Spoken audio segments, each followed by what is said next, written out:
नमस्कार साथियों, इस वीडियो में आप सभी का स्वागत है। साथियों, इस वीडियो में मैं डिस्कस करूंगा 6 कोऑर्डिनेशन कॉम्प्लेक्स के लिए आप पैरामैग्नेटिक या डायमैग्नेटिक कॉम्प्लेक्स कैसे बताएंगे। वह कॉम्प्लेक्स इनर ऑर्बिटल या आउटर ऑर्बिटल कॉम्प्लेक्स होगा और उस कॉम्प्लेक्स का जो स्पिन होगा हाई होगा या लो होगा। ठीक है, इन सभी का डिस्कस इस वीडियो में करूंगा। मैं आपको बता दूं कि इसके प्रीवियस वाले वीडियो में मैं डिस्कस किया था 4 कोऑर्डिनेशन कॉम्प्लेक्स के लिए आप इन सभी डाटा को कैसे इंटरप्रेटेट करेंगे। ठीक है, यानी कैसे कैलकुलेट करेंगे, कैसे आइडेंटिफाई करेंगे। तो उस वीडियो का लिंक डिस्क्रिप्शन बॉक्स में दिया गया है। उस वीडियो को आप चाहे तो देख सकते हैं डिस्क्रिप्शन बॉक्स में जा कर के। ठीक है, तो साथियों चलिए मैं आपको बताता हूँ कि 6 कोऑर्डिनेशन कॉम्प्लेक्स के लिए कुछ एग्जाम्पल दिए जाते हैं और उस एग्जाम्पल से आपको पैरामैग्नेटिक या डायमैग्नेटिक बताना होता है, या आपको इनर या आउटर ऑर्बिटल या उसकी स्पिन तो कम पूछा जाता है। ठीक है, लेकिन ज़्यादा तौर पे मैं आपको बता दूं कि जो क्वेश्चंस पूछा जाता है वो पैरामैग्नेटिक या डायमैग्नेटिक ही पूछा जाता है। ठीक है, तो चलिए मैं आपको एग्जाम्पल लेकर समझाता हूँ। तो फ्रेंड्स, जैसे यहाँ पे देख सकते हैं एग्जाम्पल है 6 कोऑर्डिनेशन कॉम्प्लेक्स का, और मैंने आपको बताया था कि 6 कोऑर्डिनेशन कॉम्प्लेक्स में जो नंबर ऑफ लिगेंड की संख्या होती है, कोऑर्डिनेशन नंबर होता है, कितना होता है, 6 होता है। तो देखिए सबसे पहले आप उस कॉम्प्लेक्स में ऑक्सीडेशन स्टेट निकालेंगे।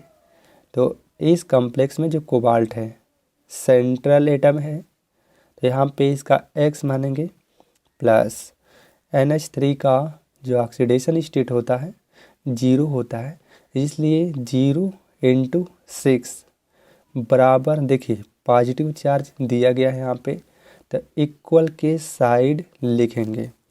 तो यहाँ पे x बराबर क्या आ जाएगा, +3, क्योंकि ये 0 टोटल वैल्यू हो जाएगा। ठीक है, तो यहाँ पे पूछा जाए कि कोबाल्ट इस कॉम्प्लेक्स में किस स्टेट में है, तो आप बताएंगे +3 स्टेट में।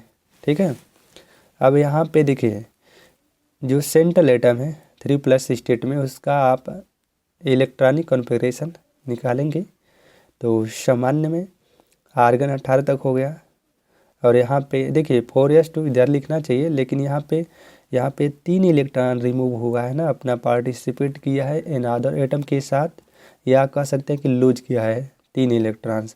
तो 2s से चला गया, तो s में 0 है, इसलिए इधर लिखे हैं 4s 0, 4p 0, 3d 0। ये क्यों मैं लिखा हूँ, ये हाइब्रिडाइजेशन पता करने के लिए। ठीक है, आवश्यकता अनुसार आप ले सकते हैं D0 तक 4p तक।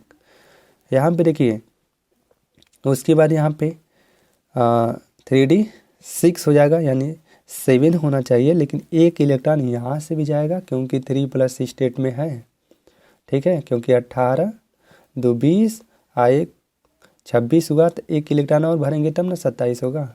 तो कहने का मतलब आर्गन 18, 4s2 20 हो गया, 3d 7 होगा, तब जाके कंप्लीट हो जाएगा कोबाल्ट का। अब 3 स्टेट में एक इलेक्ट्रॉन यहाँ से जाएगा, 2 इलेक्ट्रॉन यहाँ से जाएगा, एक इलेक्ट्रॉन यहाँ से, तो 3d 6 हो जाएगा।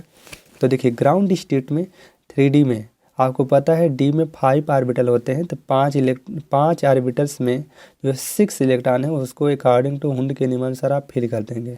उसके बाद s में 0, p में 0, यहाँ पे देखिए देख सकते हैं।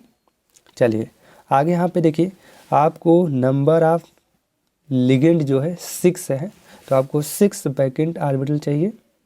ठीक है, अब उससे पहले ऑर्बिटल्स को वैकेंट करने से पहले आप ये देखेंगे कि यहाँ पे कौन सा लिगेंड जुड़ा है, वीक फील्ड लिगेंड है या स्ट्रांग फील्ड लिगेंड है। तो यहाँ पे आपको पता होना चाहिए कि NH3, देखिए ये सब चीज़ अगर आप नहीं जानते हैं कि वीक फील्ड लिगेंड है या स्ट्रांग फील्ड लिगेंड है, तो आप कमेंट करिएगा, मैं आपको एक सीरीज यानी पूरी सीरीज बता दूंगा कि कौन वीक फील्ड लिगेंड है और कौन स्ट्रांग फील्ड लिगेंड है। और यदि जानते हैं तो कोई बात नहीं है, आपको समझने में और आसानी होगी। तो यहाँ पे NH3 स्ट्रांग फील्ड लिगेंड है, तो पेयरिंग एनर्जी ज़्यादा होती है, तो हम क्या करा देंगे, यहाँ पे पेयरिंग करा देंगे। जो अनपेयर्ड इलेक्ट्रॉन्स रहेंगे देखिए जैसे इस इलेक्ट्रॉन्स को हम यहाँ लाएंगे तो ये पेयर्ड हो जाएगा, इस इलेक्ट्रॉन्स को यहाँ लाएंगे तो पेयर्ड हो जाएगा, ठीक है। यानी देखिए 1 2 3 4, इस इलेक्ट्रॉन्स को यहाँ कर दीजिए या इसको यहाँ करिए, इसको यहाँ करिए, समझ गए ना कि पेयरिंग कराना है आपको। तो यहाँ पे देखिए 2 आर्बिटल वैकेंट है, तो नंबर ऑफ जो लिगेंड है 2 इसमें पार्टिसिपेट कर सकते हैं, ठीक है। एक यस में और डी में कितने आर्बिटल्स में पार्टिसिपेट कर सकते हैं, नंबर ऑफ लिगेंड्स, क्योंकि यहाँ पे नंबर ऑफ लिगेंड कितने हैं 6 है ना, तो 1 2 3 यहाँ हो गए, तो 3 किस में जाएंगे, पी में जाएंगे, तो आपका हाइब्रिडाइजेशन आपका हो जाएगा D2sp3 हाइब्रिडाइजेशन, ठीक है। मुझे आशा होगी कि यहाँ तक तो कोई दिक्कत नहीं होना चाहिए आपको। अब यहाँ पे आपको बताना है कि यह कम्प्लेक्स पैरामैग्नेटिक है या डायमैग्नेटिक है। तो आपको देखना पड़ेगा यहाँ पे कि सभी इलेक्ट्रॉन पेयर्ड है या अनपेयर्ड है।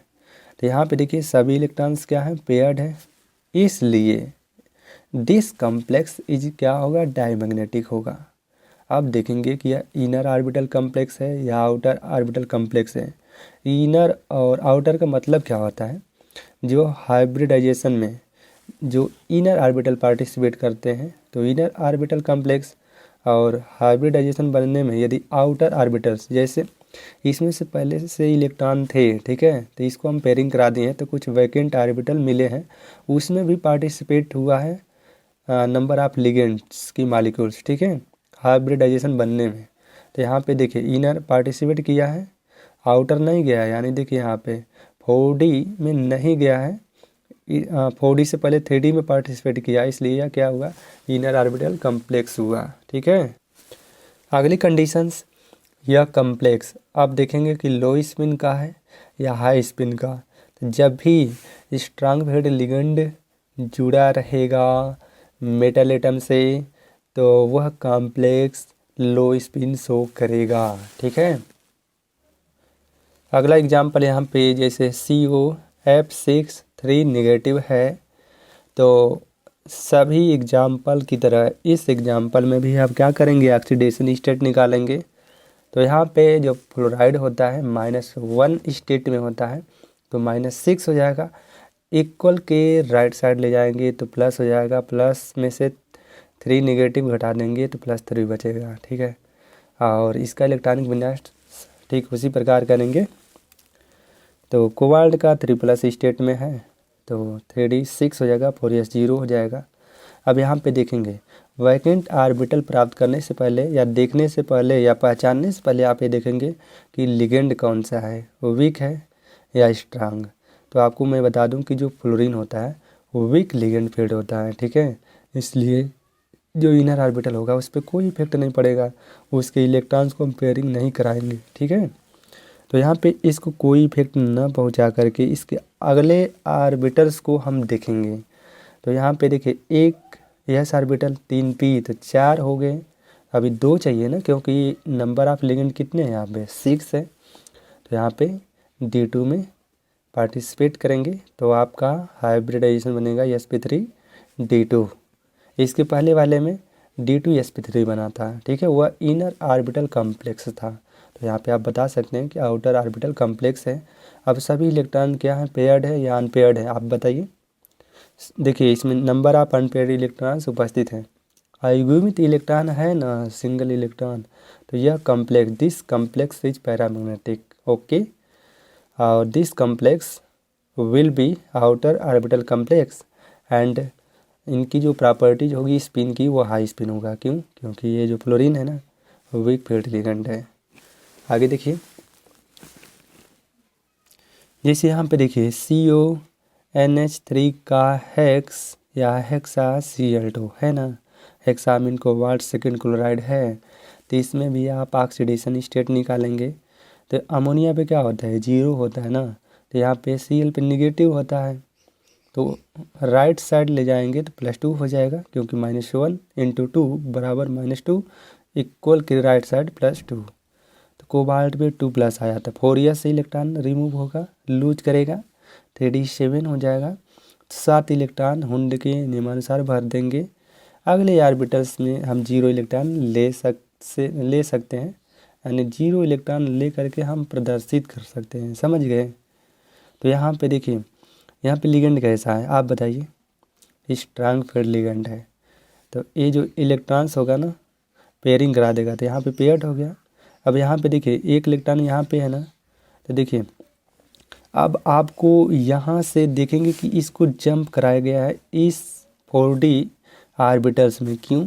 क्योंकि भैया यहाँ पे नंबर ऑफ लिगेंड की संख्या 6 है।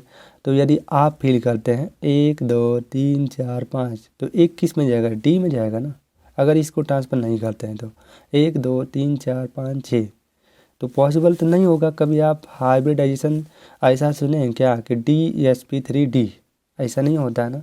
जो नंबर ऑफ लिगेंड होगा वो एक ही प्रॉपर्टीज़ की ऑर्बिटल्स में पार्टिसिपेट करेगा हाइब्रिडाइजेशन बनने में। ठीक है, कहने का मतलब या तो 3D में जाना चाहिए या तो पूरा 4D में जाना चाहिए। तो इसीलिए इस इलेक्ट्रॉन्स को हम यहाँ वैकेंट ऑर्बिटल में ट्रांसफ़र करा दिए हैं, जंप करा दिए हैं। तो यहाँ पे 2 ऑर्बिटल वैकेंट हो गए हैं। तो 2 ऑर्बिटल यहाँ पे 3 4 5 6। तो यहाँ पे D2sp3। ये क्वेश्चन ज़्यादा पूछा जाता है कि ऐसा ही क्वेश्चन एंट्रेंस एग्जाम में आता है। तो यह कम्प्लेक्स अगर पूछा जाए कि पैरा है या डाई, तो आप क्या बताएंगे? पैरा मैग्नेटिक है। अब यहाँ पे इतने को पार्ट को नहीं दिखेंगे, क्योंकि ये जो पहले से इलेक्ट्रॉन्स प्रेजेंट है वो क्या अनपेयर्ड है। ठीक है, तो पैरा मैग्नेटिक का हो जाएगा। यहाँ स्ट्रांग फील्ड लिगेंड है तो लो स्पिन हो जाएगा। ठीक है, और हाइब्रिडाइजेशन तो यहाँ पे आपको बता दिए। आप देखेंगे कि यह ऑर्बिटल कौन सा होगा, सबसे बड़ी बात है। बोलिए, अब ये तो इलेक्ट्रॉन इसमें जम करा दिए, तो आउटर ऑर्बिटल कॉम्प्लेक्स होगा या इनर ऑर्बिटल कॉम्प्लेक्स होगा? इसका एक्सप्लेनेशन आप खुद देंगे कमेंट बॉक्स में, नहीं तो मैं अगले नेक्स्ट वीडियो में बताऊंगा। ठीक है, मैं इसलिए छोड़ रहा हूँ क्योंकि आपको मतलब मुझे पता चलना चाहिए कि आप फुल वीडियो देखें हैं। ठीक है, क्योंकि कम ही लोग होते हैं जो लास्ट में देखते हैं। तो मिलते हैं अगले नेक्स्ट वीडियो नए कॉन्सेप्ट नए टॉपिक के साथ। Thank you.